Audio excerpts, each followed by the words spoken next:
Carlo Rovelli, chercheur, chef d'entreprise et auteur du livre que voici, L'intelligence stratégique sur Internet. C'est aux éditions Duno avec une préface de Joël de Ronet. Carlo Rovelli, quelle est votre définition à vous de l'intelligence économique? À mon avis, il n'y a pas vraiment une définition stricte de l'intelligence économique. C'est plutôt un peu la faculté d'appréhender son environnement, de réussir à garder les yeux ouverts, d'être à l'affût des nouveautés, des bruits. Et en paraphrasant une phrase célèbre de Porter, c'est réussir à donner la bonne information au bon moment à la bonne personne pour que celle-ci puisse prendre la bonne décision. J'ai dit que vous étiez chef d'entreprise, l'entreprise Cibion, en l'occurrence, carte de visite.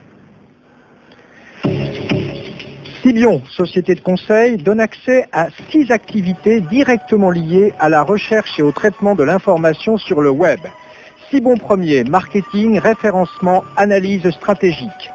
Un guide de recherche de l'information par catégorie ou en fonction des outils les mieux adaptés.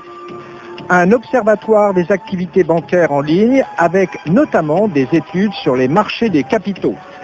Une communauté de veille économique sur l'Internet avec description des principaux outils, une communauté de professionnels du commerce électronique avec notamment 2 bulletins spécialisés et un dispositif de veille, revue de presse, études thématiques et formation.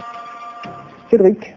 Quel type d'informations économiques ou stratégiques on trouve sur le web? C'est-à-dire que les grandes entreprises étant implantées partout, elles n'avaient pas besoin, elles avaient des structures pour trouver l'information. Maintenant que le web démocratise l'information, qu'est-ce qu'une PME par exemple peut y trouver? Pratiquement, elle peut retrouver tout ce qu'elle trouvait auparavant, mais avec des moyens économiques beaucoup plus importants. Pratiquement, ce que je pense et ce que j'essaie de démontrer dans le livre, c'est qu'Internet constitue un véritable accélérateur pour la veille et pour l'intelligence économique.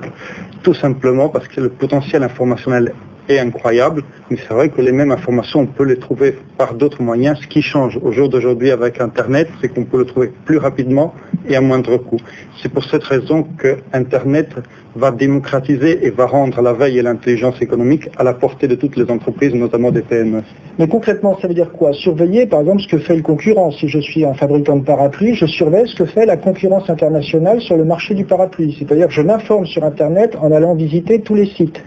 Exactement. Si vous voulez faire de la veille concurrentielle, parce que c'est pas la seule forme de veille que vous pouvez faire, mais si vous voulez faire de la veille concurrentielle, la méthode directe la plus simple, c'est d'observer éventuellement avec des agents intelligents, c'est d'observer ce que les concurrents publient sur leur site, une méthode directe mais pas forcément la plus efficace.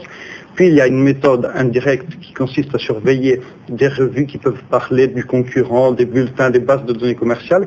Et puis il y a une méthode un peu intuitive qui consiste à être à l'affût des bruits, des rumeurs, des informations non officielles que vous pouvez trouver par exemple sur les forums de discussion ou sur les mailing lists. Alors justement, on a vu tout à l'heure dans la présentation de votre société Cibion, on a vu la page veille.com. Eh bien, visite guidée tout de suite de veille.com. Veille.com, comme son nom l'indique, communauté d'intelligence économique, enseigne l'utilisation des agents intelligents comme outil de recherche de l'information stratégique. 2 exemples avec des métamoteurs, Metacrawler et Profusion, qui envoient les moteurs de recherche les plus puissants en patrouille sur les 320 millions de sites du réseau mondial des réseaux.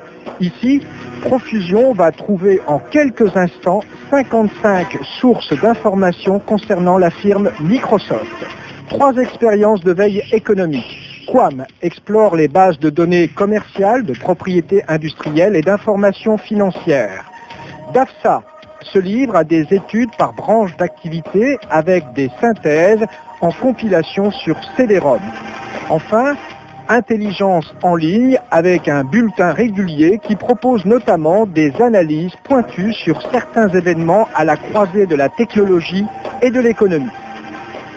Carlo Rovelli, tout à l'heure, vous avez évoqué l'information directe et puis l'information indirecte. C'est pas de l'espionnage. Non, c'est pas du tout de l'espionnage. Vous savez, dans l'esprit du grand public, web égale Internet. Tout simplement parce que le web est explosé il y a quelques années, mais vous savez très bien qu'Internet date de la fin des années 60. quand on veut faire efficacement de la recherche et de la veille sur Internet, il faut bien appréhender les différentes sphères qui existent sur Internet. Certes, il y a les web, certes, il y a les forums de discussion, les mailing lists, il y a aussi une masse voit un schéma d'ailleurs qui est dans votre livre actuellement, qui décortique l'anatomie, si j'ose dire, du web. Tout à fait, qui vous montre quelles sont les différentes sphères et les différents outils qu'il faut utiliser pour chacune des sphères, en mettant un accent particulier à quelque chose qu'apparemment les gens négligent souvent, c'est tout ce qui est web invisible. Toutes les bases de données commerciales, tous les bulletins, les BBS, tous les services en ligne dans lesquels il y a des gisements incroyables d'informations et qui peuvent être appréhendés efficacement, entre autres avec les agents intelligents. Merci Carlo Revelli. On a vu tout à l'heure en visitant veille.com notamment qu'on utilise pour faire cette recherche sur le web des programmes qu'on appelle des moteurs ou des agents intelligents. Eh bien, Jean Ferré, directeur général de la société Aricem, une jeune société française qui conçoit et réalise ces outils de recherche. Alors, quelques mots Jean Ferré sur la société Aricem. Je dis jeune. Alors Aricem a été créé en février 1996 par 4 ingénieurs issus des grandes écoles françaises.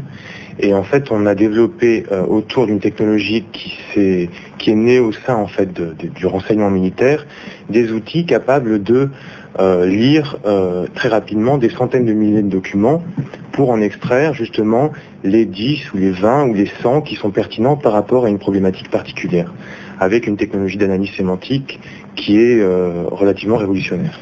Eh bien, on va faire connaissance avec Aricem et un des outils que Aricem conçoit et réalise, c'est visite guidée Aricem. Aricem, intelligence artificielle et sémantique, propose notamment Digout, un agent intelligent qui explore et analyse les structures du langage sur l'ensemble du web. Démonstration.